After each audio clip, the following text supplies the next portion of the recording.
Hello everyone and welcome to this webinar on mobile payments in retail, brought to you by Open Mobile Media. Just a quick heads up, we get lots of questions asking during these webinars if we're going to be sending out the webinar as recording, which we of course will do, so you can listen back to it. So just remember that as we go through, you will be getting this again, so if you want to listen back to it, you can. One point before we get started, unfortunately, I'll have to let you know that Waitrose have had to pull out of the webinar due to unforeseen circumstances. It's a real blow, it's a shame, but that's the way it is. The reason the discussion is going to be slightly modified to account for the fact that there's not going to be the retailer commenting on the subject matter, but nevertheless, I'm sure that we'll be covering the major points. And on that note, anyone out there who's listening in who's a retailer, I would very much welcome you guys to send through your comments on the topic of mobile payments in retail, and I'll read them out anonymously during the webinar in the slot that would have been filled by Waitrose. This is doable by filling in on the right-hand side, you'll see on the webinar software box, there's a chat box. If you type in your messages there, they'll come through to us, and if you want to put the hashtag retailer at the start so I can identify you as a retailer, I will read those out and I'll do it anonymously. If that helps get some more comments in. So let us get started with our two speakers. First up, we have Richard Johnson, Senior Vice President of Strategy at Monitise. Monitise, who have recently been making headlines with their new partnership with IBM, is a global leader in mobile money. Leading banks, payment companies, retailers, mobile networks, and media owners use Monitise's technology platforms and services to securely connect people with their money. Richard will begin with a presentation framing the discussion and setting the scene of mobile money and its impact on retail. This will be followed by an interview with Julio Fora, Head of Corporate Development, IT and Operations at Santander. During the webinar, there will be the opportunity for you guys to ask questions. The questions we'll put to the speakers at the end of the webinar, so please type in your questions as we go, as the speakers are speaking, and whenever you feel the need to do so. Again, same process. Type them in on the right on the chat box and send them over. Other than that, yeah, just a reminder to retailers, hashtag retailer if you want to write a comment, and I'll read that out. So without further ado, I will hand over to Richard. So over to you, Richard. Okay, thank you, and good afternoon, everybody. So first of all, what do we mean by mobile money? Well, we all need to manage our accounts, to make payments, and to buy things. And we all have a range of choices for how we do those things today. And in fact, those choices are different in different countries. So the way people pay their bills in America is very different from the way people pay their bills in the UK or the way it's done in China. The importance of mobile to money is that where it can give people a better choice than their existing options for doing these things. So, for example, if I'm out shopping and I want to know if I've got enough money to buy something, well, I suppose I could go home and log on to internet banking to check my balance, but that's not very good. I could queue up at a branch or an ATM to find out my balance, not very good either. So the ability using mobile banking as I'm walking along talking to my friends to just click out a simple balance inquiry on the mobile phone is way better. And that's why the humble balance inquiry is an example of something which is a genuine killer app in the world of mobile money. But just because something's on a mobile phone doesn't necessarily mean that it's a winning proposition. And this space is littered with very clever technology that doesn't fundamentally solve a consumer problem. So if I'm in a shop and in a supermarket buying a can of Coke, and I get out my smartphone, open up an app, scan the barcode on the back of the can of Coke, approach the point of sale, flick through some different payment credentials, enter a PIN, hold the phone at just the right angle for a message to be received, that's rubbish. That's not nearly as good as just pulling out a card or even, God forbid, using cash. So it's really important here not to get blinded by the technology, but to think about what's actually solving consumer problems. So what I want to do is briefly review what's going on in the three main areas of mobile money, which I think really are about banking, about payments, and about commerce. So turning first of all to banking. Now, for banks that are really taking advantage of mobile, who are providing simple login, engaging design and attractive services. Mobile, and you can see illustrated here for just an example of 3 banks, but I'm sure many others have this as well, including I'm sure Santander. These banks have already seen mobile become the channel of highest engagement with their customers in aggregate, because if you do this stuff right, consumers log into their mobile banking 25, 30 times a month, which puts mobile banking amongst the top 6 or 8 apps that people have on their smartphones, alongside Facebook and Twitter and Spotify and stuff like that. And the significance of this high level of engagement is that it's enabling the banks that are successful at this to attract, retain and cross-sell to the key segments that they want to be doing business with. So there are a lot of banks concerned at the moment about increasingly becoming the bank of dad, that they're somehow drifting in their demographic profile because they're not really tapping into these customers. These banks are also getting the opportunity to re-engineer their channel mix, to re-engineer their cost base. In some cases that means close lots of branches and save money. In other cases it means to actually start using the branches in a different way. So in banks, this is big news at the moment. When we turn to payments, though, it's a bit of a different picture. So we've had a lot of excitement over the past decade about NFC payments, this ability to tap with your mobile phone to make a payment at point of sale. And that hasn't really got going, has it? And now there's I'm sure some of you know, there's a new form of NFC called HCE, host card emulation, which promises to address some of the problems that have held back NFC. And I think we're yet to see whether or not that proves to be a breakthrough. And whilst people have been waiting for one of these to come through, a lot of QR code type mobile payment systems have cropped up around the place.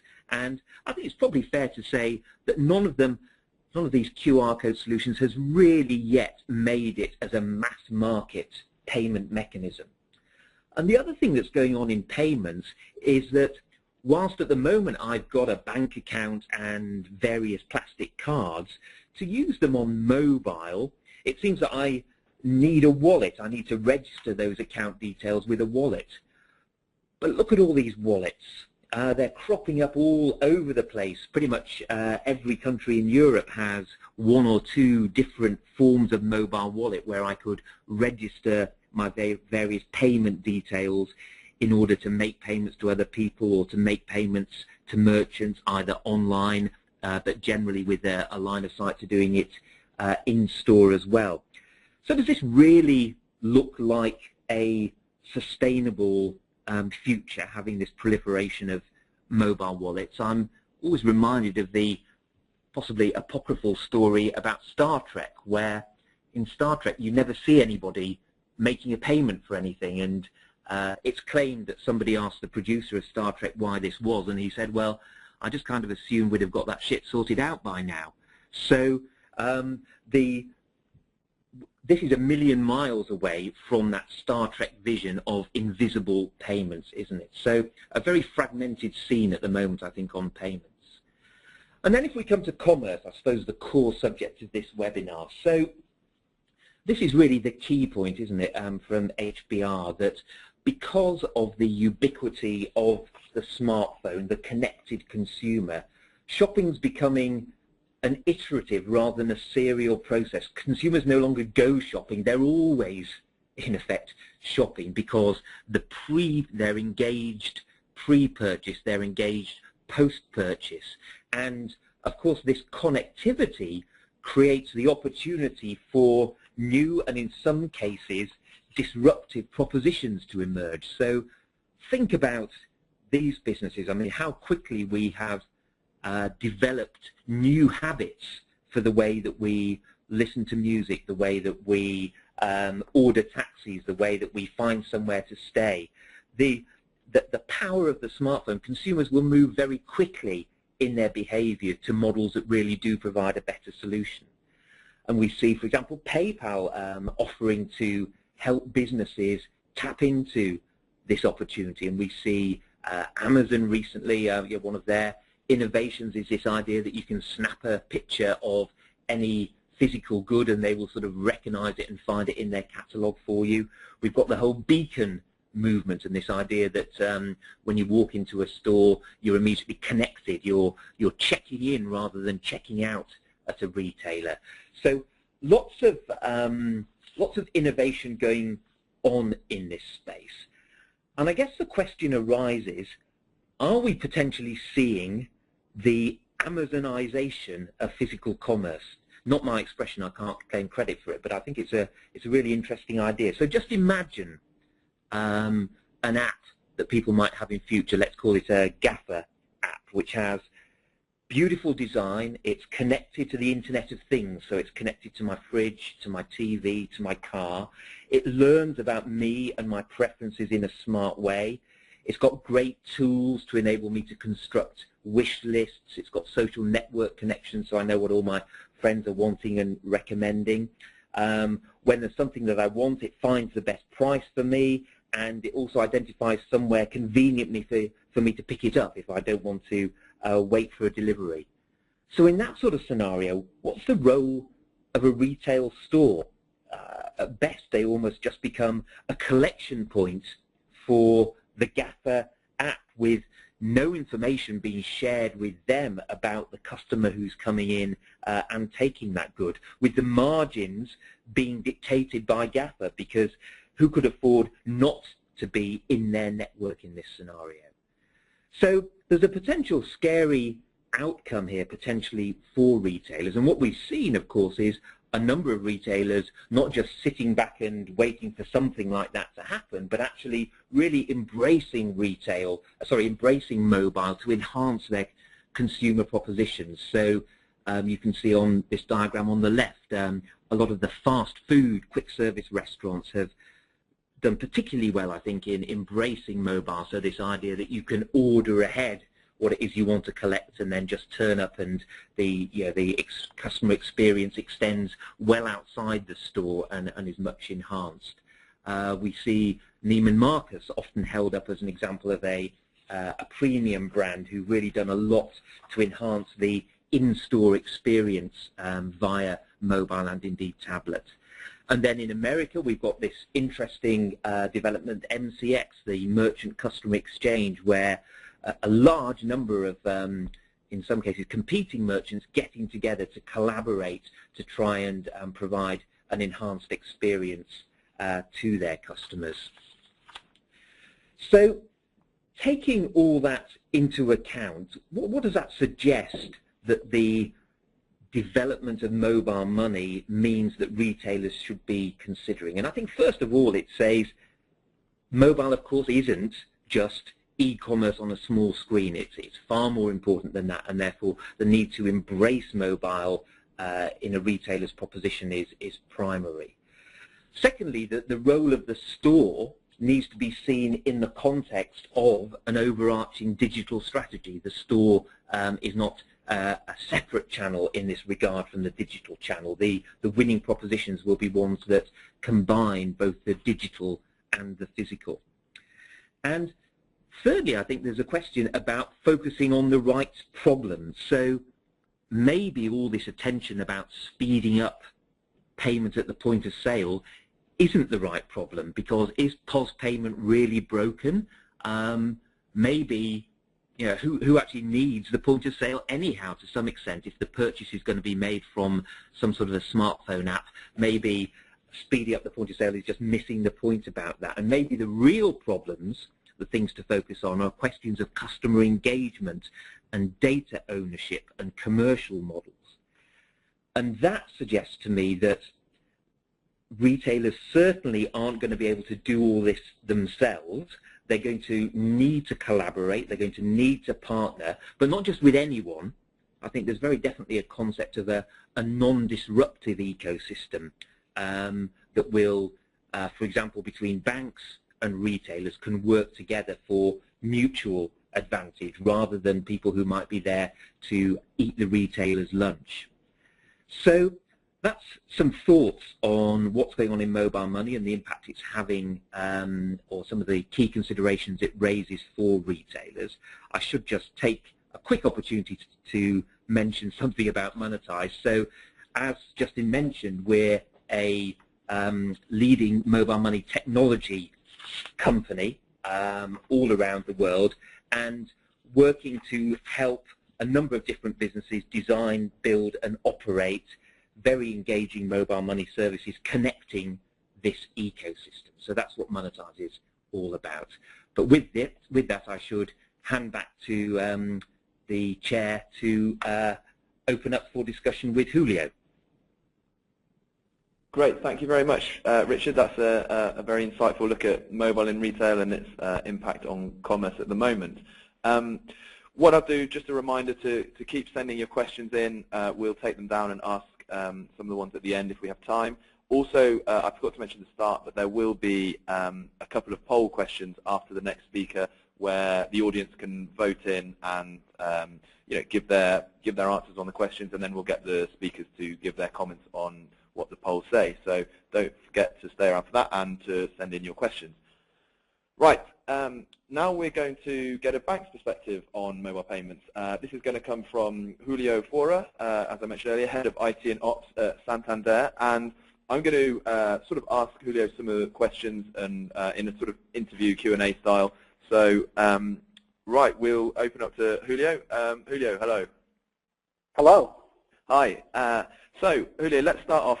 If you can just give us a bit of your background at Santander and the areas you're working on at the moment in relation to mobile payments.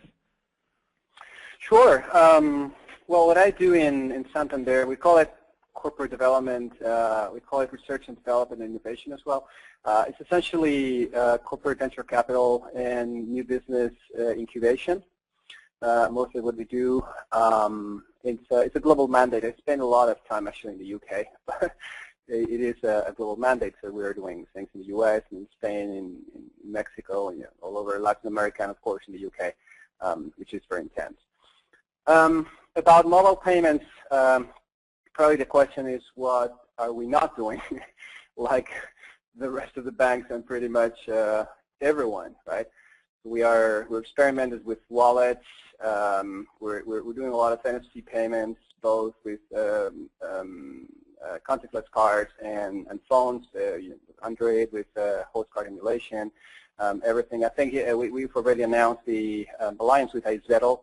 We are distributing iZettle dongles. You know iZettle, that's the European counterpart of Square, if you want. So we are, that's actually picking up in different places in Latin America as well as in Spain and the UK. Even in Spain, we have our own edition of PayPal. It's called IUPay. It's a wallet in the cloud done in collaboration with all the banking industry. So it's about 8 banks already subscribed to that. So you can pay with a username and a password. So, there's really a lot of things that we are doing. Particularly in my case, what I tend to focus is precisely in the collaboration between other players that are not banks with us, right? So we incubate new digital businesses, like, centered on electronic, digital advertising, electronic commerce, mobile payments, and that sort of thing. So we are working on card-linked offers, for example. This is the idea of giving merchants the possibility to advertise and send, not really advertise, but to send promotions and discounts to banking clients on an anonymous basis, and then it is the banks, the ones that reserve that offer to the customers. So it's effectively using banking real estate to advertise. But from the bank, as I said, just very, very interesting way for banks to monetize their own financial data on clients for the benefits of the clients, of course. And then another good example is what we're doing in Spain with small retailers. It's called Gap, and that is a small startup. Well, it's a joint venture with another bank in Spain called CaixaBank and Telefónica. And that's about giving small merchants tools to send offers and coupons and loyalty programs and that sort of thing to their customers over mobile and and web, and linking those offers to their means of payments, essentially to their cards, so they can redeem all those offers and promotions when they use their cards physically at the store through the physical POS. And so as I said before, I think the question is really what we are not doing rather than what we are doing. Cool, excellent. Well, I think you started to touch on it there. I would have pricked a few ears up when you mentioned offers and coupons with the app part you mentioned. So if we drill into that a bit further, what sort of value is it that banks can really provide to retailers in this area of mobile in retail and mobile payments? So what's the real value that that banks can provide to retailers? Well, I think it's difficult to come up with a single answer. I think the question or the topic is very complex, and it's becoming more and more complex as we go along, mostly because this is really, really new. I mean, 5 or 10 years ago, there were really essentially no mobile phones or no smartphones in the concept that we have today. And I do agree 100% with Richard when he was saying that it's not really about using the phone for paying, right? I mean, I can pay with my credit card, I can pay with cash, and it's perfectly fine. So in fact, actually paying with the phone is kind of a little bit of a pain in the butt, if you want. So it's really about solving consumer problems and really giving users good reasons to use their mobile phones for paying. And one of the reasons could be convenience. And if there is a potential gain in terms of convenience, then this is, I think both retailers and banks are kind of the key enablers for that. Because when you go to the retailer, you pay physically there in most instances. So the shopping experience is very much controlled by the retailer. On the other hand, I think the bank is very important in that process as well because of the acceptance line. I don't think retailers are as good as banks when providing trust and making sure that all payments are going to be secure and all fraud is going to be taken care of and all that, right? So I think in terms of putting forward new convenient ways of purchasing and buying, I think the collaboration between both is very important. I think banks are really a key enabler for new check-in or check-out processes for retailers. And the second big value you can see from linking payments with the rest of the shopping cycle, which is really what all this revolution is about, is access to data. I think retailers, of course, they would love to make the purchasing cycle better, more integrated, and more convenient to customers. But for retailers, accessing financial data, understanding better the customers based on their financial behavior is actually very important. And I think that a big part of the mobile revolution that we are seeing these days, and it's not going to get any less complicated in the next month and next years, is it's all about controlling that data, because there's a lot of value from the integration between advertising data, behavioral data, browsing data, searching data, and of course financial transaction data. It's a very hairy matter because of regulation, because of privacy, because of 1,000 very important reasons. But the integration of everything, I think, is quite important. It can make advertising much less intrusive and therefore better for consumers and much more targeted, which is also better for retailers because they will have potential to spend less money on advertising and be more relevant and send less spam. So it's a very long way of saying that the collaboration between banks and retailers can be very, very fruitful, both for both parties, but essentially for consumers. Yeah, no, that's certainly makes a lot of sense, and interesting that you focus there on data towards the end. And I guess this leads into my next question.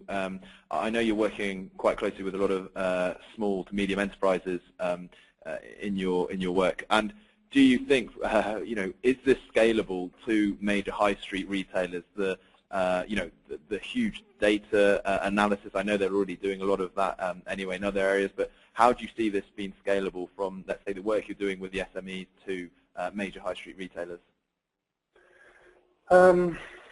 Well, it's I think it's a little bit too early to tell. The work you're referring to is what we're doing in Spain in this yacht joint venture. We're essentially launching it right now. We're still building the company and building the proposition and so on, so I'm not really authorized to share a lot of details on this, although the pilots are already public and and so on, so it's really nothing a lot to hide. But anyway, what we're doing is we're really targeting small merchants, small medium enterprises type of merchants in this case in Spain. The reason is that a lot of commerce in Spain goes through small retailers, right? It's not like the UK that more than, I once heard that more than 80% of the commerce is actually dominated by large merchants, large multinationals and local UK big merchants.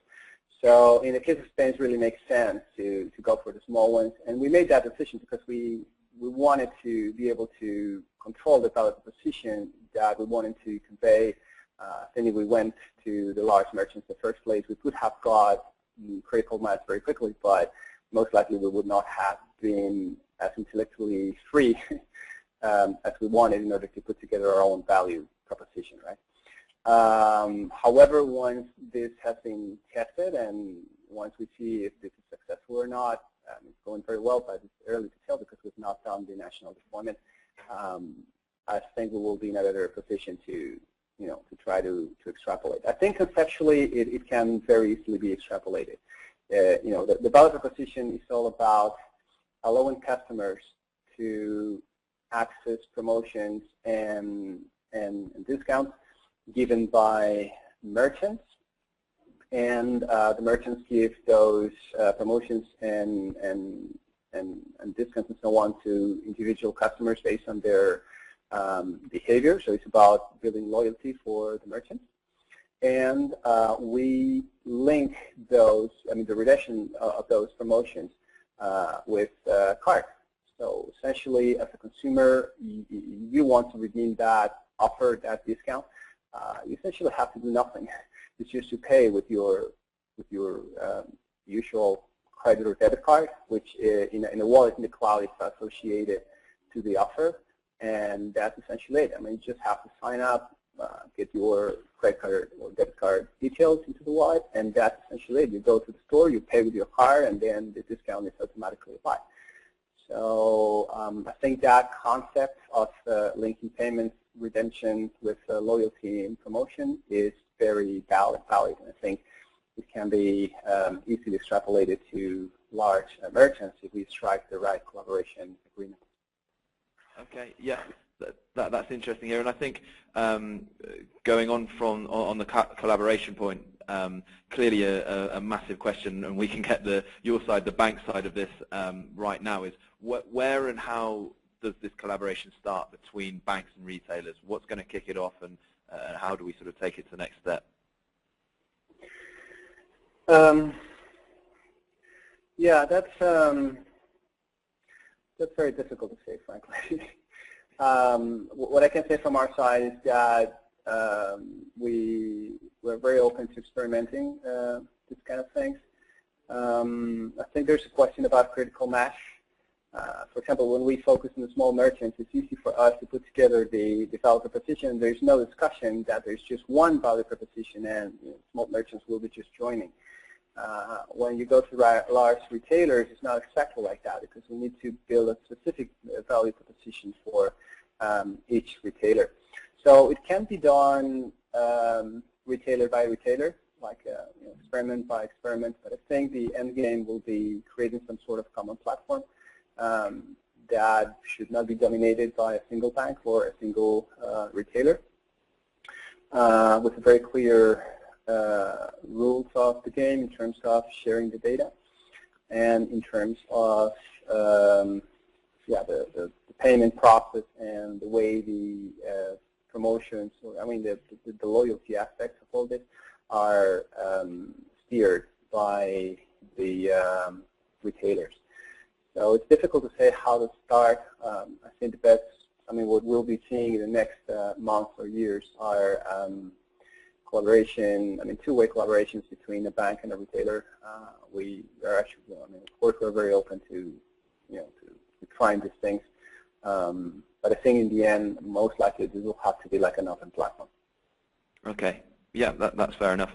So the last question for you here, in a nutshell, what do you see as the perfect model for mobile payments, say in 2020, when all this is commonplace in retail? How do you see the banks and retailers working together, that far in advance? What's the sort of model going to look like? I think this is again very difficult to foresee. Of course, I'd love to have a crystal ball, but it's really, really difficult because the pace of change is just so high. I mean, I don't think anyone could have nobody could have foreseen really what we are today like 10 years ago. What's going to happen in 2020 is very, very difficult. I think, I mean, the major question for me, I mean, in terms of front end and who's going to dominate, let's say, the customer engagement part, this could, this could be dominated like retailer by retailer, if they manage to have like their own apps. As of today, it seems like everybody, is battling to have their own app, because we believe that owning the app is owning the interaction with the customer, and we're competing with interaction time from your mobile desktop. That's what seems to be right now the key. I'm not sure that in 2 years it will be like this. It could be, or it could not. So if all these front ends converge to the same, to kind of a same front end or common front end, it's impossible to think that will be dominated by a single retailer. Most likely that will be dominated by an independent player or by a large digital ecosystem, such as Google or Apple or someone like that, or Amazon. When it comes to the payments infrastructure, I think we need to work a lot in order to build all these interfaces, so you can pay with different payment methods. You can link your different cards and so on to the same digital advertising promotions / coupons repository. I don't know, but I think that it should be like a common platform providing all these interactions at some point.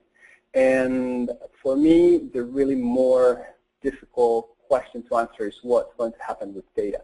Because data is very, very important. It's a real key. I think mobile devices, it's great to have mobile devices, and it's changing everything in the sense that we have a lot more interaction possibilities between retailers and consumers, banks and consumers, and all that. I don't think this is just a common passing fad. I think it's going to stay forever. But I think the most, probably the deepest revolution of all is the amount of data that mobile devices are gathering from people. That's growing exponentially, and it is now possible to see a lot of things from consumers that we didn't see before, like where you are, what you buy, what you browse, what you look for, how many steps you make, which speed you type in your phone, what is the inclination of your screen when you do it. And that's really a lot of information, and I think everybody's trying to gather that information. And we're just doing it for our own purposes, right?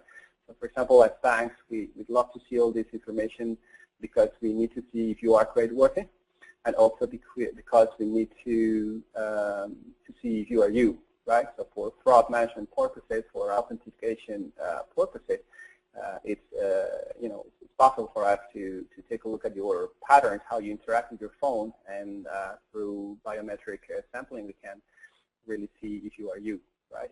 But that's just for purpose. In the case of retailers, for example, they would love to see whether you take like 2,000 steps a day or 10,000 steps a day, whether you are a sportsman or not, because then they can target sports goods advertising to you better or not.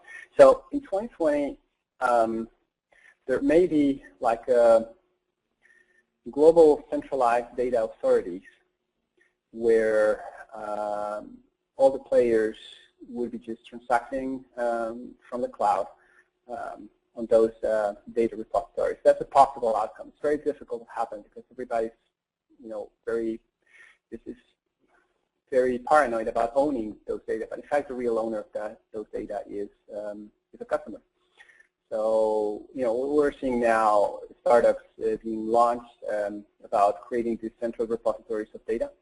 And if that happens, then the industry can change a lot. Even banking, of course, can change a lot if they were forced to transact towards those repositories of data. And in that case, that would give a lot of power to the customers, granting access to their personal data to selected retailers, banks, or other players. Sounds like science fiction, but I think the world's going to change a lot actually in 5 years. Very good. That's extremely interesting to know. Get ready for the change. So yeah, thanks, Julio. That's been great hearing your answers on those questions and some really in-depth analysis there from a banking point of view. Just before we go on to a couple of polls, I've got one brave retailer who has written in. So I'm just going to read out what they put. It's a fair point, so I will just read it out. It is, I don't want to have multiple POS solutions to accept mobile payments at my store. I would like to have a mobile point of payment service software. If possible, that allows me to accept payment from any of my customers on whatever mobile payment solution they want to use to pay me into my preferred merchant mobile wallet. And they ask, how is the mobile payment industry working to help me on this? So I'll let you guys think about that while we also get ready to do the polls. So if you take a look at your screen, we will put the first question up. All you have to do here is just click on and the answer will come through, and we'll get the speakers to have a quick bit of feedback on them. So first question, what, in your opinion, is the greatest benefit of consumers using mobile in retail? Please select one of the following. Is it you can obtain behavioral data, the digitization of payments, real-time communications in store, you can obtain transactional data, or is it about enhancing the customer experience? So if you can vote away now, we'll get the answer up screen in a second. Very good, those are coming in nicely. So I'll close the voting in 5, 4, 3, 2, 1, and that should now display. So yeah, overwhelming response has been to enhance the customer experience, perhaps unsurprisingly. So what I'll do is I'll go over to Richard and ask you to get your feedback on that. If you can just give a few comments, Richard. Yes, so looking at those poll results, well, isn't it interesting that the payments, digitization of payments, as both Julia and I have suggested, really isn't what it's all about here.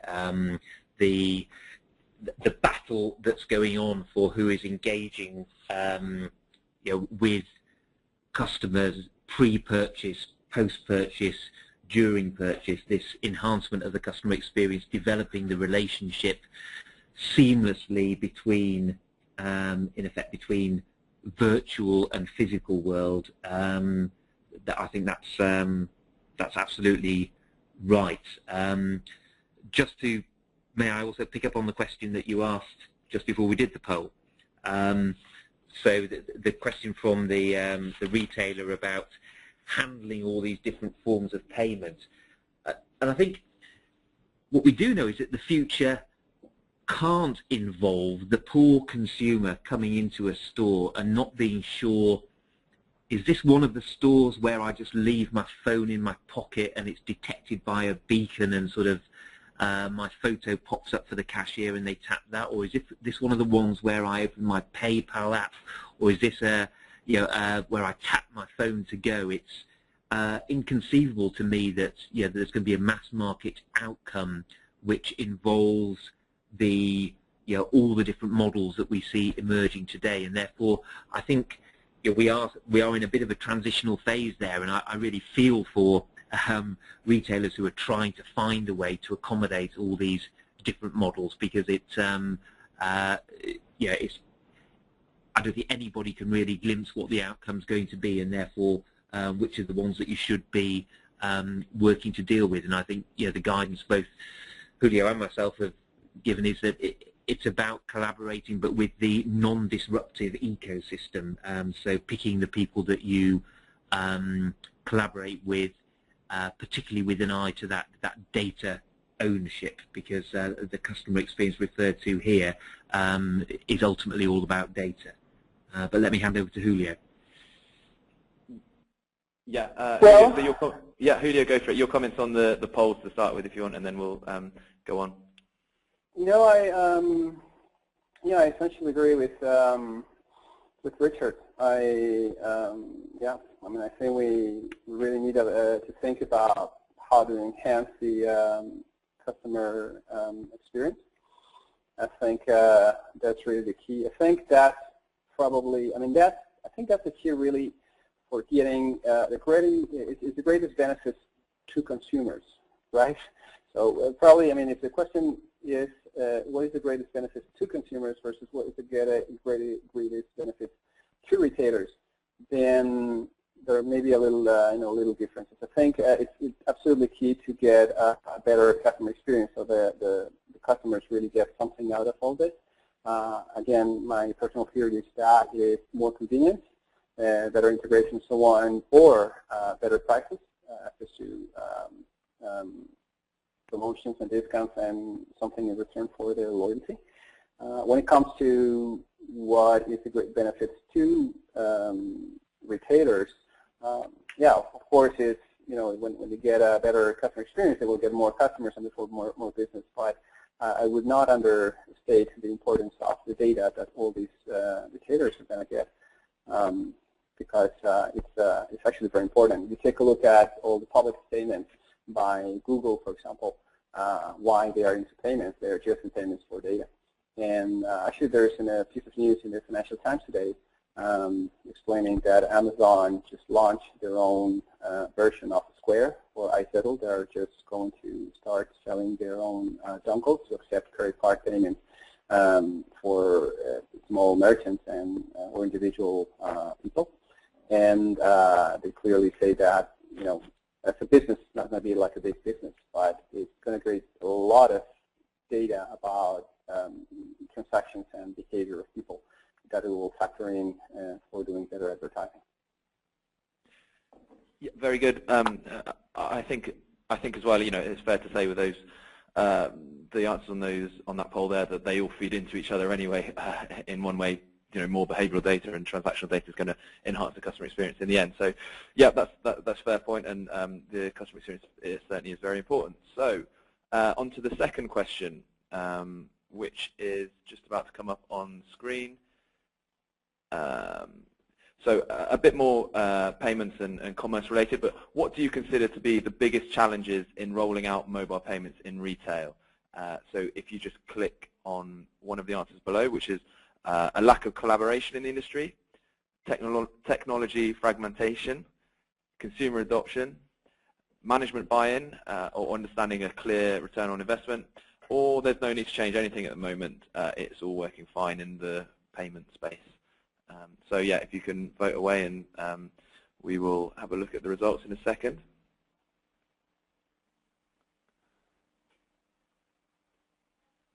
So those are coming in strong, a fairly obvious winner. So we'll stop the voting in 5. Oh, we stop now. Okay, the answers are going to come up. Right. So there they are. technology fragmentation is the outright winner there. So I'll go first to Julio this time, just to give your comments on those answers, please.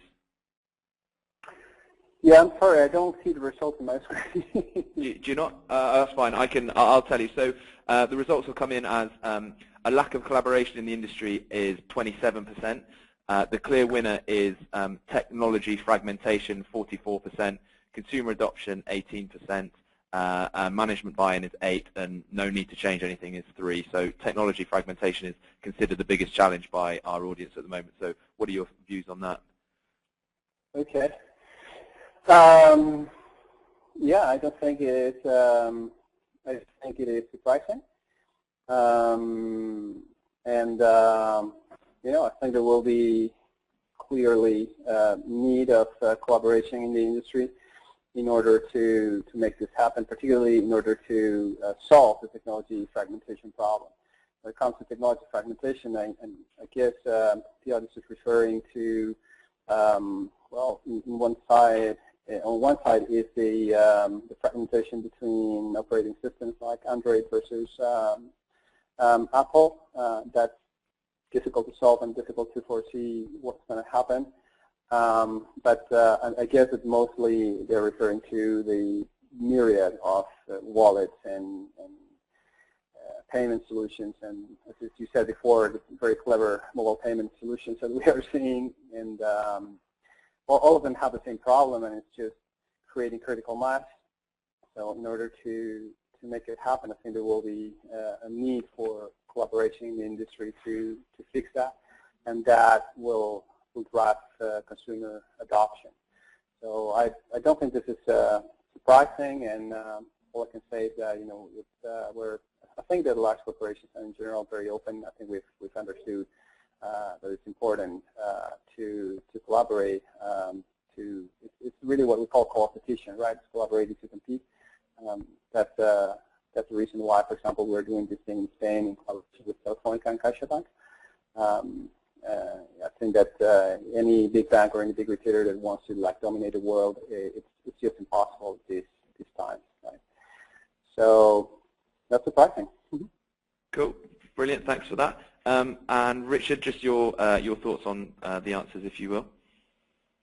Yes, I mean, the technology fragmentation point really goes back right to the thing I was saying at the top, that just because something's clever tech on mobile doesn't by any means guarantee that it's going to gain consumer adoption. And it's really important to have a view on that, and I think not get distracted by all this fragmentation and trying to keep up with all of that, and missing the point from the previous question about the primacy of importance of developing and enhancing customer relationships through the use of mobile. And this lack of collaboration absolutely is needed to overcome the problem so the collaboration is needed to overcome the problem I described earlier about, you know, a consumer walking into the store and not being sure how they're supposed to work in this store, how they're supposed to make a payment, and that drives that need for collaboration. So it's a real chicken and egg for any of these sort of payment systems, and the danger is that whilst the traditional players in this space are in a bit of disarray and confusion about this, that the more disruptive, over-the-top players are just marking out more and more territory for themselves. I often talk about the fact that consumers will be going somewhere on their smartphone in future to do a whole variety of types of commerce, to pay other people, to buy iTunes vouchers, to send gift cards, to buy cinema tickets, to buy airline tickets, to pay their bills, to buy airtime credit. They're going to be going somewhere on their phone to do that, and the question is, which of those apps on the front screen are they going to be going to for it? It's about creating those winning habits in the same way that Spotify or Airbnb or Uber have done. That's the sort of type of thinking that's needed to really enable the incumbent players to participate in the real battleground for consumer engagement here. Great. Thanks for that feedback there, Richard. Okay, so that's the end of the polls. I've got a little bit of time for two questions which we've had come in. We have been on for about 50 minutes now, so we'll just get these two questions to our speakers and then we'll let them get back to their day. So Julio, if I've got a question here, which is, is there any way in which banks are going to be squeezed out of the space here? Do you see banks as always been a major player in the mobile retail, mobile payments area? In a nutshell, what are your sort of comeback on that? Well, I find it difficult to think that banks will be squeezed out, at least in the short run. I think one reason, and this is absolutely my personal view, right? I mean, not Santander view. But I think on one hand there's a big reputation thing here, and which is very difficult to rebuild by any new entrant to the banking industry. People prefer to have their money in banks. They are conservative and they don't move all that fast. But that's actually because of a reason. That's for a reason, and I think that is difficult to change. So at least the reputation point is important to take into account when answering this question. The second question is about how heavily regulated the banking industry is. So anything related to safekeeping money and transacting with money needs like a common point of authorization, if you want. And anyone that would like to come into this space and become a massive player and a significant player would have to undergo the same kind of regulation. And that's very unattractive for people like Google or Apple or even Amazon. So I find it difficult to think that banks will be squeezed out of the space. What can happen to banks if they don't play it right, they can be commoditized. Right, and that is important because right now banks are the safekeepers of all the financial information, and they are safekeepers of the financial interactions with customers.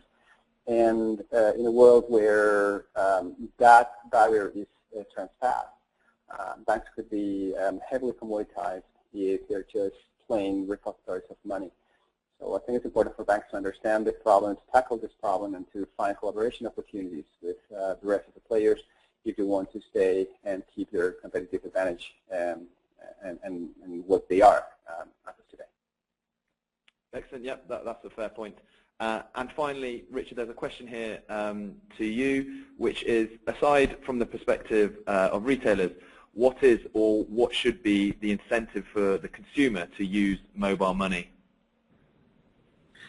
Yeah, and that has to be the 10 times better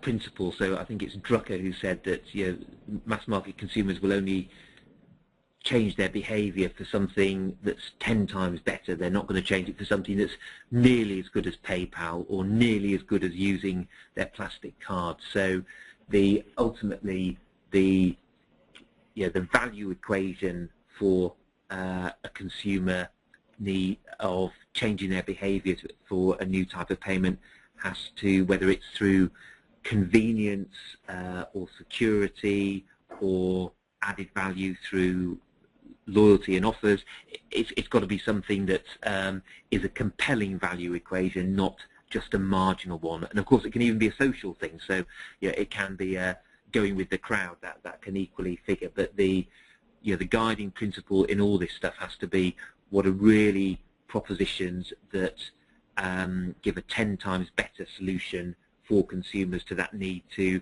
either manage their accounts or make payments or buy things. Brilliant. Okay, well, on that we will round up the webinar there and finish off.